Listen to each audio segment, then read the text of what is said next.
Hey Emmanuel family, it is good to be back with you again. It's good to be able to open up God's Word with you and just share kind of what God has been teaching me and what God has been showing me in His Word. And last week, if you were able to watch the midweek devotional, I brought us to Acts chapter 5, and I talked about a phrase that I had heard years ago, one by Larry Osborne, a pastor in California, that used this term mission creep. And then I took a master's class down in South Carolina a few years before launching the church up here in Aurelia, and that prof used the term mission drift. And it's the idea of we can be going through life and we can have laser-like focus on a certain particular area, or we can have a white-hot passion for the Lord, but we could just slowly but surely drift a little bit or just creep a little bit off mark. And it's very subtle. It happens really without even knowing it, but if we allow that to happen without it going checked, what will happen is we'll get so far off that we'll look back and we're not even on the same course. We've drifted from our mission, drifted from what is driving us in our passion. And last week we looked at Acts chapter 5, where the apostles were put in prison, and God rescued them out of that, and they did not drift. They stayed to their focus. They stayed to their white-hot passion. Well, today I want to bring us to Acts chapter 12. And it's when Peter finds himself in prison. In fact, this is what it says. It's pretty incredible. King Herod arrested some. It says this in chapter 12. It was about this time that King Herod arrested some who belonged to the church, intending to persecute them. King Herod even went further. It says this in verse 2. He had James, the brother of John, put to death by the sword. Verse 3, it says this. When he saw that this pleased the Jews, he proceeded to seize Peter also. And so you have King Herod persecuting the church. You have King Herod who killed one of the apostles, one of the Christians, and now he has seized Peter and threw him in jail. It's interesting. It's going to be interesting to see what the church does and what Peter does in this moment, because they had every moment to begin to wander off, every opportunity to be able to drift and say, you know what, let's call it in. This is now too hot. I got thinking, some ways isn't that how it feels with COVID?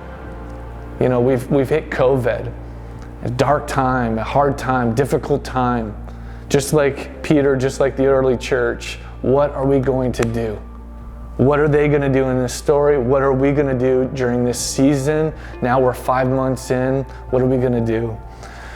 Well, it says here that Peter was brought to the prison. I'm just going to, summarize this. Brought to prison and put between guards and put on ball and chains, and he was locked into the middle of this prison. But I want you to notice verse 5. This is sweet words from the Bible. So it says this, so Peter was kept in prison, but the church was earnestly praying to God for him. I don't know if you caught that. That just moved my heart when I was reading that. You see what the church was doing in this moment? They would have had every right to say, let's pack it in. They would have every right to say, you know what, it is now too dangerous to gather together. It is too hard for us to gather. So you know what? Let's maybe just meet individually in our homes. And we'll just send notes to each other, letting each other know what's happening. It would have been so easy for them to, if they had the modern technology, to say, you know what, let's just zoom in to each other. Let's just text message each other on what God is doing. They didn't choose to do that during this time of persecution, intense persecution. What they rather chose to do, verse 5, it says, Peter was kept in prison, but the church, God's gathered people, gathered together and was earnestly praying to God for him. Well, if you know the story, Peter was brought into prison, and an angel showed up in this prison and opened the doors. Peter thought he was dreaming. He was escorted out of the prison and all the way out through the fence and everything. And then finally Peter wakes up and he realizes that wasn't a dream, that he was actually rescued out of prison. And I want you to notice where Peter went. This blows my mind.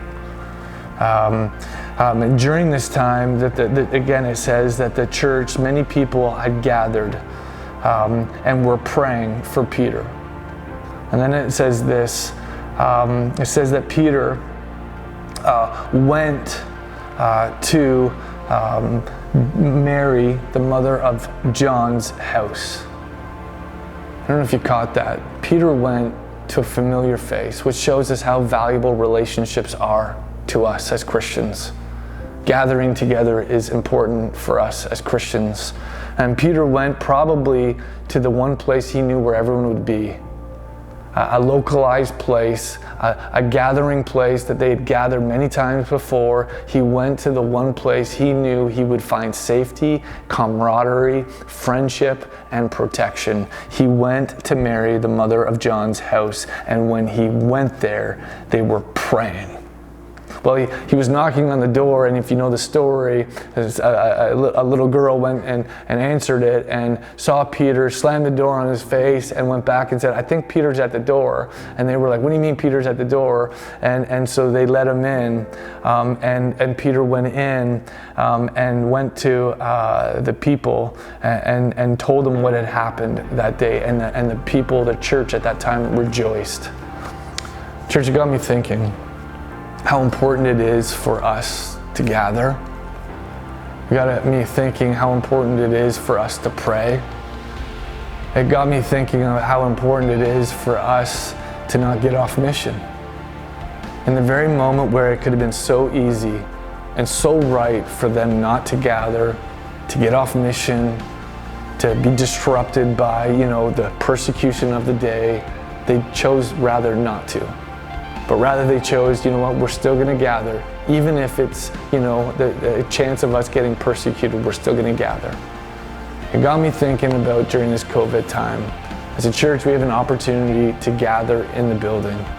And I got to tell you, from being a pastor here, being able to be in a room with other people, knowing that we're all praying together, knowing that even though we can't vocally sing, but we're all worshiping together, I got to tell you, there's some source of encouragement there. I've been praying secretly behind the scenes that this would be us as a church. That we would see the importance of gathering together, that we would see the importance of prayer, and that as a church during this time, we would not have mission drift, that we not have mission creep. Church, that's my prayer for you, and I'll continue to pray that way as fall begins to come upon us. As we begin to, the kids go back to school or whatever they're going to be doing, that we would stay on mission, that we'd be encouraged to maybe consider regathering, and we would focus our hearts on prayer and seeing what God could do. That's my prayer for you. That's my challenge for you. That's my encouragement to you this week. God bless you. I can't wait to open up God's Word with you again in another week coming up. God bless you.